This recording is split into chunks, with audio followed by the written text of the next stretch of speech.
Good morning बच्चों, कैसे हैं आप सभी का एम बायोलॉजी क्लास में स्वागत है। आज हम शुरू करने वाले हैं chapter number 1 class 12। Chapter number 1 आपका है रिप्रोडक्शन इन ऑर्गेनिज्म, जीवों में जनन। ये बहुत ही इंटरेस्टिंग चैप्टर है, आप लोग अच्छे से देखिए, पढ़िएगा इसे। चैप्टर नंबर 1 है जीवों में जनन।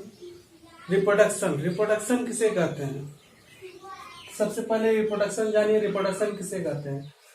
प्रत्येक जीव अपने ही समान ही जीव संतति मतलब संतान उत्पन्न करता है। इस क्रिया को ही रिप्रोडक्शन कहते हैं, जनन कहते हैं। जनन के द्वारा पीढ़ियों में निरंतरता बनी रहती है।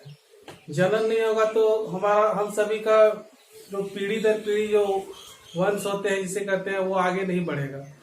तो इसीलिए सभी जीवों में जनन होना जरूरी है। किसी जीव की मृत्यु होने पर भी उसकी जाति का अस्तित्व बन सकता है। अगर कोई मर गया तो उसके बाद रिप्रोडक्शन होगा तो उसका अस्तित्व बना रहेगा। There is large diversity in the world, biological world में बहुत सारे ऐसे एनिमल हैं जिस सभी जीव के लिए रिप्रोडक्शन होना जरूरी है। रिप्रोडक्शन नहीं होगा तो जीवों का आधार नहीं किया जा सकता है। रिप्रोडक्शन बहुत ही जरूरी है सभी जीवों के लिए। जितने भी सजीव होते हैं सभी के लिए रिप्रोडक्शन जरूरी है। तो ये आपका चैप्टर नंबर 1 है जीवों में जनन। जीवों में कैसे जनन होता है उसके बारे में आपको पढ़ना है कि जनन कितने प्रकार के होते हैं, और भी बहुत सारी बातें हैं। तो देखते हैं। रिप्रोडक्शन जीवों का एक बहुत ही महत्वपूर्ण लक्षण है। इसे हम कह सकते हैं आवश्यक जैविक प्रक्रिया। जनन से जीवों की संख्या बढ़ती है। जनन एक ऐसा माध्यम है जिसके द्वारा लाभदायक विभिन्नताएं एक पीढ़ी से दूसरी पीढ़ी तक स्थानांतरित होती है। इन समस्त कारणों के आधार पर कहा जा सकता है कि जनन जीवों के लिए बहुत ही अनिवार्य है। सभी जीवों के लिए, जो भी लिविंग है, उन सभी के लिए जनन होना जरूरी है। इससे उसके पीढ़ी दर पीढ़ी उसके अस्तित्व सभी चीज का एक मेंटेनेशन होता है। तो जनन सभी जीवों के लिए महत्वपूर्ण है। उसी जनन उसके बाद 2 प्रकार के होते हैं। रिप्रोडक्शन जो होते हैं ये 2 टाइप के होते हैं, एक सेक्सुअल, एक asexual. Reproduction is 2 types, asexual reproduction and sexual reproduction. Asexual reproduction किसे कहते हैं? In this method single individual मतलब हो गया parents, is capable of producing offspring.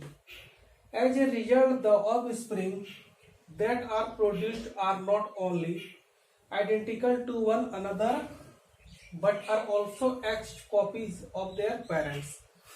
Sexual reproduction में जैसे पेरेंट्स होते हैं उसी के जैसे सेम टू सेम कॉपी होते हैं रिप्रोडक्शन। डिफरेंसेस आपको सेक्सुअल रिप्रोडक्शन में देखने को बहुत कम मिलेंगे।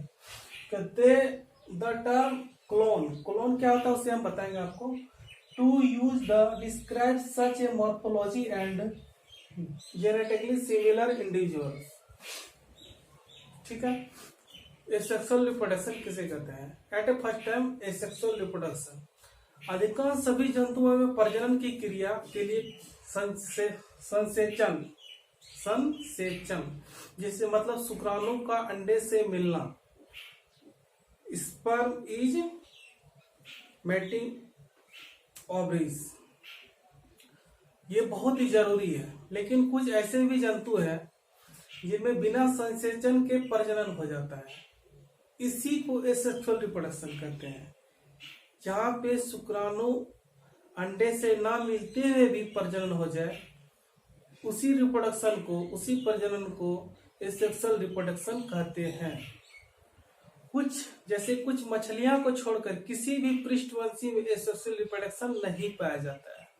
इसमें कुछ बड़े इंसेक्ट होते हैं, फॉर एग्जाम्पल हिस्टोरेस्ट्रा। कुछ ऐसे भी जंतु हैं जिनमें प्रजनन हमेशा एसेक्सुअल होता है, जैसे अमीबा, पैरामेसियम, डायजेनेटिक, टेरानोट्स, रोटीफर्स, वाटर फ्लाई। जितने भी ऐसे भी जीव हैं जो जिसमें हमेशा ये सेक्सुअल रिप्रोडक्शन ही होता है, इसमें सेक्सुअल रिप्रोडक्शन नहीं होता है। ठीक है, तो ये था आपका सेक्सुअल रिप्रोडक्शन। ये सेक्सुअल रिप्रोडक्शन जो है यह जनन का एक सामान्य प्रकार है जिसमें केवल एक ही जीव या एक ही पेरेंट्स भाग लेते हैं, सिंगल इंडिविजुअल, सिंगल पेरेंट्स। इस विधि में वयस्क बनने के बाद सभी जीव अपने ही जैसे सेम टू सेम, जिसे आइडेंटिकल कॉपीज कहते हैं। इस सेक्सुअल रिप्रोडक्शन में जो जनन होता है, रिप्रोडक्शन होता है, वो उसका जो जीव होता है, अपना संतति होता है, वो सेम टू सेम उसके जैसी हो गया, आइडेंटिकल इज कॉपी। इसी रूप में अपनी संतान उत्पन्न करता है। अलैंगिक जनन मतलब सेक्सुअल रिप्रोडक्शन, अलैंगिक जनन के फलस्वरूप उत्पन्न संततियों, जिसे संतान कहते हैं, उसे क्लोन कहते हैं। जो आइडेंटिकल कॉपी होती है सेक्सुअल रिप्रोडक्शन में, जो पेरेंट्स के जो सेम टू सेम होते हैं, उसे ही हम लोग क्लोन कहते हैं। ये जो सेक्सुअल रिप्रोडक्शन है उम्मीद से ज्यादा तेज गति से होता है। सेक्सुअल रिप्रोडक्शन के लिए बॉडी में कोई भी विशिष्ट उत्तक अंग नहीं होता है। सेक्सुअल रिप्रोडक्शन जो होगा वो अलग से बॉडी में कोई भी ऐसा विशिष्ट अंग जिसे आप सभी समझ सकते हैं वो नहीं होता है। इसमें दो जीवों की भागीदारी नहीं होती है, इसमें एक ही जीव द्वारा संतान उत्पन्न करना संभव होता है। सेक्सुअल रिप्रोडक्शन में देखिए ये फिगर है, सेल डिवीजन हो रहा है यूनिसेलुलर ऑर्गेनिज्म में।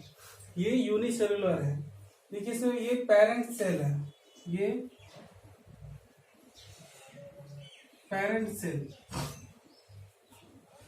इसमें जो डिवीजन हो रहा है इसमें देखिए same to same identical copies हो रही है, इसे कहते हैं बड। ये यीस्ट पे है, same to same identical copies हो रही है। इसमें यूनिसेलुलर ऑर्गेनिज्म है ये, इसमें सेल डिवीजन हो रहा है। ये सेक्सुअल रिप्रोडक्शन के एग्जांपल है, फिगर आप लोग देख लीजिए। उसके बाद दूसरा है sexual reproduction. Second is sexual reproduction. Sexual reproduction is involves formation of the male and female gametes. इसमें मेल और फीमेल्स गैमेट्स का होना जरूरी है। These gametes fuse to form the zygote, which then develops to form the new organism. जब mail और female gametes मिलते हैं तो वो जायगोट का निर्माण करते हैं और वो जायगोट डेवलप करके एक न्यू ऑर्गेनिज्म का निर्माण करते हैं। ये सभी सेक्सुअल रिप्रोडक्शन में होता है। All organisms have to reach a creatine stage is growth and maturity in their life. Reproduces sexually. Period of growth is called juvenile phase. Growth होने की पीरियड को क्या कहते हैं? जुवेनाइल फेज कहते हैं। वेजिटेटिव फेज इज प्लांट, ये vegetative phase plants में दिखेगा, मिलेगा आपको। Cyclical change is during reproduction is called oestrous cycle. ये जो ऑस्ट्रियस साइकिल होता है, साइक्लिकल चेंज, ये शिप, रैट्स, डियर और भी बहुत सारे जीव हैं, इन सभी में ऑस्ट्रियस साइकिल होता है। और प्राइमेट्स में जैसे मंकी, एप्स, ह्यूमन, इन सभी में मेंस्ट्रुअल साइकिल होता है, मेंस्ट्रुअल साइकिल। ठीक है, ये जो सेक्सुअल रिप्रोडक्शन की प्रक्रिया होती है थोड़ी जटिल होती है। सेक्सुअल रिप्रोडक्शन के लिए शरीर में विशेष प्रकार के जननांग, जिसे रिप्रोडक्टिव ऑर्गन्स कहते हैं, ये होते हैं। शरीर की सामान्य सोमेटिक सेल से भिन्न प्रकार की दो अगुणित, जिसे हैप्लॉइड एन कहते हैं। ये सेल्स का युग्मन लैंगिक जनन की आधारभूत प्रक्रिया है, सेक्सुअल रिप्रोडक्शन की आधारभूत प्रक्रिया है। इन अगुणित सेल्स को सेक्सुअल सेल्स या गैमेट्स कहते हैं। ठीक है,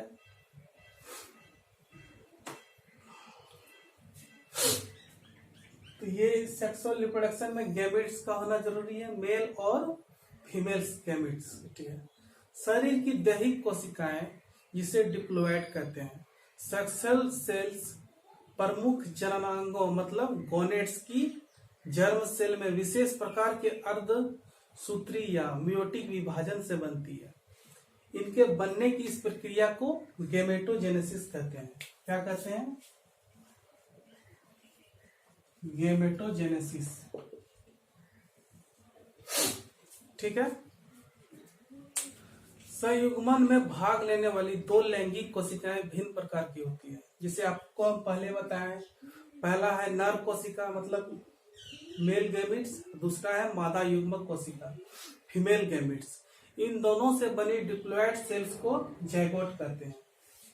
अभी आपको बताएं मेल गैमेट और फीमेल गैमेट से जो बनता है उसे जाइगोट कहते हैं, और जाइगोट डेवलप होकर न्यू ऑर्गेनिज्म का निर्माण करता है। तो इसी नए संतान से नया संतान का उत्पन्न होता है। बताया आपको जनन कोशिका के अर्धसूत्री विभाजन द्वारा बनी युग्मक कोशिकाओं में जनन कोशिकाओं के जोड़ीदार मतलब होमोलोगस क्रोमोसोम का डिवीजन रैंडम ही होता है, मतलब हमेशा होता है। उसके बाद जाइगोट में नर एवं मादा युग्मक का संयुग्मन भी रैंडम होता है। इसके कारण युग्मजनों के जेनेटोटाइप्स जनन कोशिकाओं के जीन प्रारूपों से कुछ अलग होती है। इसी कारण से सेक्सुअल रिप्रोडक्शन में बनी संतति मतलब संतान माता पिता से थोड़ी अलग और डिफरेंस होती है। उनका नेचर, उनका हैबिट अलग अलग होता है। और जो एसेक्सुअल रिप्रोडक्शन में उससे same to same identical copies होती है। लेकिन इसमें जो नया ऑर्गेनिज्म, नया संतति उत्पन्न होता है वो माता पिता से थोड़ा अलग दिखाई देता है, सेम टू सेम नहीं होता है।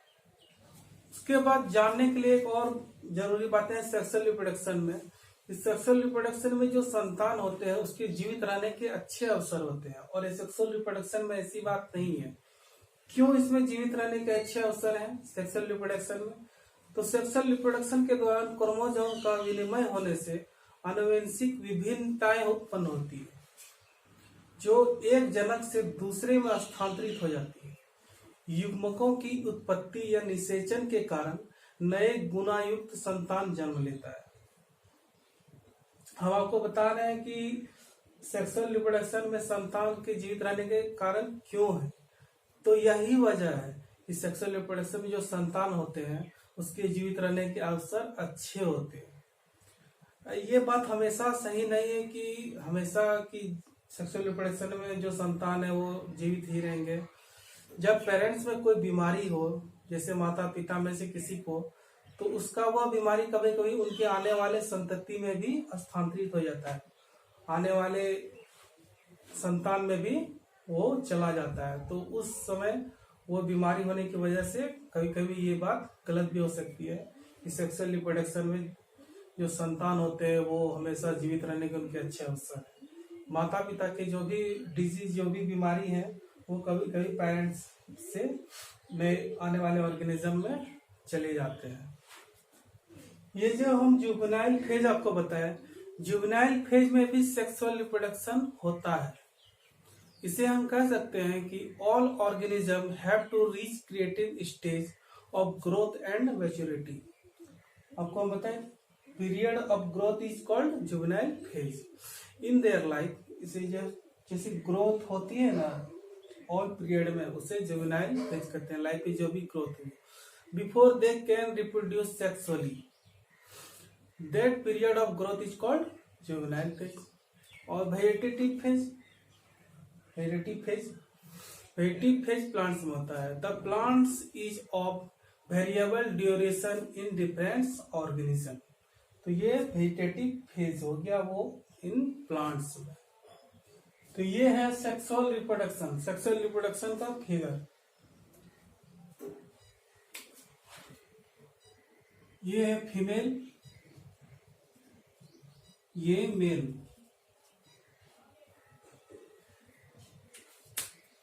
फीमेल से एग, इसे ओवम कहते हैं। 23 क्रोमोसोम, इसमें 23 क्रोमोसोम। और मेल से स्पर्म 23 क्रोमोसोम, इससे 23 क्रोमोसोम, इससे 23 क्रोमोसोम। इन दोनों का मिलने से जो बना वो आपको बताए थे जाइगोट, जिसे जाइगोट कहते हैं। जाइगोट में इसका 23 क्रोमोसोम और इसका 23 क्रोमोसोम, टोटल हो गया 46 क्रोमोसोम इन 23 पेयर्स। इन दोनों के मिलने से जायगोट बना, स्पर्म और ओवम के संसेचन से जायगोट का निर्माण हुआ। उसके बाद जायगोट डेवलप होकर क्या बनाएगा, embryo. 46 chromosome in 23 pairs is called embryo, is called zygote. Male and female gametes is eggs and sperm, is zygote and is embryo। ये फिगर है सेक्सुअल रिप्रोडक्शन प्राइमेट ऑर्गेनिज्म में, जैसे मंकी, एप्स आपको बताए थे, इन सभी में सेक्सुअल रिप्रोडक्शन होता है और ये सेक्सुअल रिप्रोडक्शन का फिगर है। उसके बाद है sexual incidents. Sexual incidents is the 3 types. निवेचन पूर्ण घटनाएं पहला, दूसरा युग्मक जनन, तीसरा युग्मकों का परिवहन। युग्मक जनन, युग्मकों के बनने की क्रिया को युग्मक जनन कहते हैं। युग्मकों के निर्माण के दौरान अर्धसूत्री विभाजन होता है, इसे अगुणित युग्मक बनते हैं। युग्मकों में क्रोमोसोम की संख्या आती है, जैसे मनुष्य में 2 pairs 46 chromosome, 23 pairs 23 male and 23 female. फल मक्खी में 8, घरेलू मक्खी में 12, बिल्ली में 38, चूहा में 42, कुत्ता में 78, मक्का में 20, सेब में 34, आलू में 48, प्याज में 38। इन सभी क्रोमोसोम की ये संख्या है। ये था सेक्सुअल इंसिडेंट्स। युग्मकों के कितने टाइप्स हैं आगे हम बताएंगे। उसके बाद सेक्सुअल और एसेक्सुअल में डिफरेंसेस। सेक्सुअल रिप्रोडक्शन और एसेक्सुअल रिप्रोडक्शन और सेक्सुअल रिप्रोडक्शन। एसेक्सुअल रिप्रोडक्शन इसमें केवल एक ही जनक भाग लेते हैं, और सेक्सुअल रिप्रोडक्शन में इसमें 2 जनक, नर तथा मादा, मेल गेम और फीमेल भाग लेते हैं। इनमें निषेचन का अभाव होता है, और इसमें सेक्सुअल रिप्रोडक्शन में इसमें युग्मक निर्माण व निषेचन होता है। सेक्सुअल रिप्रोडक्शन में यह जनक की कायिक कोशिकाओं में होता है, यह रिप्रोडक्शन जनक की कायिक कोशिकाओं में होता है, और सेक्सुअल रिप्रोडक्शन में यह जनक के जनन कोशिकाओं में होता है, जिससे जनन होता है। इसमें समसूत्री विभाजन होता है, और सेक्सुअल रिप्रोडक्शन में अर्धसूत्री और समसूत्री दोनों विभाजन होता है। यह सरल और तीव्र गति से होने वाला रिप्रोडक्शन है, और यह धीमी व जटिल रिप्रोडक्शन है, सेक्सुअल रिप्रोडक्शन। इसके द्वारा उत्पन्न संतति सेम टू सेम आइडेंटिकल होती है, और इसके द्वारा जो उत्पन्न संतति है वो अपने पेरेंट से, अपने जनक से आनुवांशिक रूप से भिन्न होती है।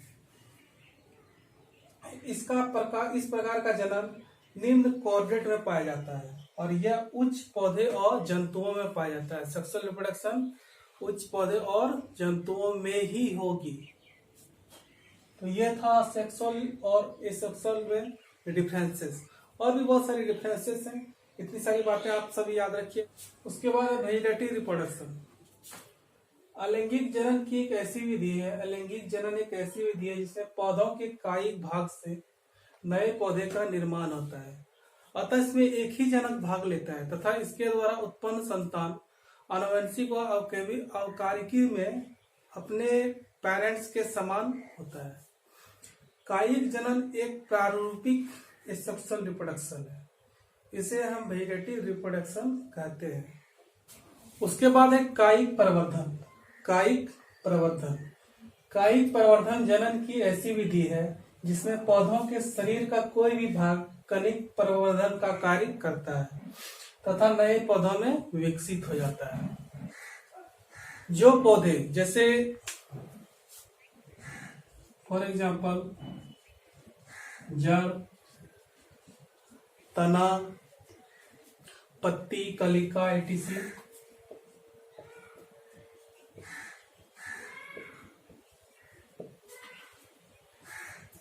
से नए पौधे, इन सभी से नए पौधे का निर्माण कनिक प्रवर्धन कहलाता है। इसके 2 उदाहरण है। पहला ब्रायोफाइलम, जिसे अजीवा भी कहते हैं। ये पौधे में पत्तियों के किनारे से पादप का उत्पन्न करते हैं। यह मात्र पौधे से अलग होकर नए पौधों को जन्म देता है। First Bryophyllum.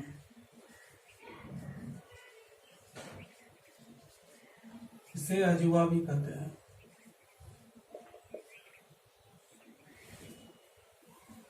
दूसरा है नोड्स। Second one nodes. आलू के कंद में उपस्थित नोड्स को कायिक प्रवर्धन में सहायक होता है। नोड्स में कलिकाएं स्थित होती है तथा प्रत्येक कलिका नए पौधे का जन्म देती है। ये सभी कायिक प्रवर्धन है।